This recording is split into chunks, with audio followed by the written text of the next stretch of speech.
ഇവിടെ ഓക്കെയാണ്, ക്രൗഡൊന്നുമില്ല. വന്നു വന്നു വന്നു വന്നു. ഇന്നലെ ഇട്ട വീഡിയോക്ക് 1000 വ്യൂസ് അടിച്ചു. ഇനി ഇടുന്നത് 2000 വ്യൂസ് ആയിരിക്കണം. അടിച്ചു തൂക്കിയല്ലേ പയ്യൻ. 1000 വ്യൂസിന് നമ്മൾ ഇത്ര സെക്യൂരിറ്റി കൊടുക്കണമെങ്കിൽ 3000 ഒക്കെ ആകുമ്പോഴാ നമ്മളെ കൈ നിൽക്കത്തില്ല. നമ്മുടെ ഇന്നത്തെ ഷെഡ്യൂൾസ് എന്തൊക്കെയാണ്? 11 മണിക്ക് കുളത്തിന്റെ ഇവിടെ പോയിരിക്കണം. 12 മണിയാകുമ്പോൾ തിരിച്ചു വരണം. വീട്ടിൽ നിന്ന് ചോറ് കഴിക്കണം. ചക്ക അടക്കാൻ പോണം. മല്ലിയും മുളകും എടുത്ത് അകത്ത് വെക്കണം. മീറ്റിംഗ്സ് ഒന്നുമില്ല? പ്രധാനപ്പെട്ട ഒരു മീറ്റിംഗ് ഉണ്ട്. ആരുമായിട്ടാ? വാപ്പായിട്ട്. എന്താ? മില്ല് പൊടിപ്പിക്കാൻ പോണം. BC schedule.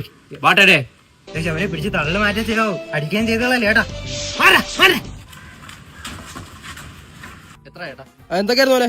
3 സോഡ എന്നറിയാം. 75. എങ്ങനെ ഉണ്ടായിരുന്നു പോലെ? ചേട്ടാ പറയാൻ പറ്റില്ല. പ്രൊമോഷനാ. ആര് നിനക്കാ? ഞാൻ ആരാണെന്ന് മനസ്സിലായോ? ഇല്ല ഇപ്പോഴോ? ഇല്ല. ചേട്ടാ ഇൻസ്റ്റയിൽ 1000 വ്യൂസുള്ള പയ്യനാണ് അവൻ. അവൻ ലൈവായിട്ട് ഞങ്ങളെ കട കൂട്ടിക്കളയും. എനിക്കത് പൂട്ട കാണുമല്ലോ. എനിക്കില്ലാത്ത കോണ്ടാക്ട് ഇല്ല. ഞാൻ വിളിച്ച ആരൊക്കെ വരും? എനിക്ക് വിളിയടേ. അവിടെ തന്നെ തരും.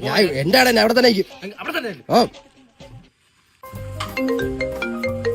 ഹലോ തന്നെ, ഞാൻ ഇപ്പൊ റൈഡിംഗ് കേസായിട്ട് പുറപ്പെടാം. ഇന്നത്തെ മീറ്റിംഗ് ഒഴിവാക്കിയിരിക്കുകയാണ്. ഞാനും സജീറുണ്ട് റൈഡിംഗ് കേസുമായിട്ട് നാട്ടിലേക്ക് പുറപ്പെടുകയാണ്. ഇതിനേക്കാൾ വലിയ കാര്യങ്ങളല്ലേ നാട്ടിൽ നടക്കുന്നത്. ശരി, വന്നിട്ട് കാണാം. അപ്പൊ ഇതെവിടെയാണ് റൈഡിംഗ് ഗിയറൊക്കെ പുറപ്പെട്ടെന്ന് പറഞ്ഞിട്ട്? അതെന്തിനാണ്? സംശയം എന്തേലും കട കൂട്ടിക്കാളെ എന്തായാലും നീ ഒന്ന് വിളിച്ചാണ് അവനെ. അല്ല നീ എത്തിയാ? നീ പെട്ടെന്ന് റൈഡിംഗ് ഗിയറായിട്ട് ഇങ്ങോട്ട് വാ. എന്തിന്? നീലട പറഞ്ഞ റൈഡിംഗ് ഗിയറായിട്ട് പുറപ്പെട്ട് എന്താ ചെയ്യേണ്ടത്? വാടാ. ഞാൻ വീട്ടിൽ നിന്ന് ചോറ് തിന്നുന്നു. വാടാ, നീലട പറഞ്ഞ എന്തൊക്കെയൊക്കെ ഉണ്ടാക്കുന്നു. വാടാ. ആര് പറഞ്ഞു? വെച്ചിട്ട് പോടാ. കട നാളെ വൈകിട്ട് പൂട്ടി. കട പൂട്ടിക്കാനുള്ള റൈഡിംഗ് ഗിയർ കംപ്ലൈന്റ് ഇല്ലാണെങ്കിൽ ഉണ്ടല്ലേ എടുക്കും.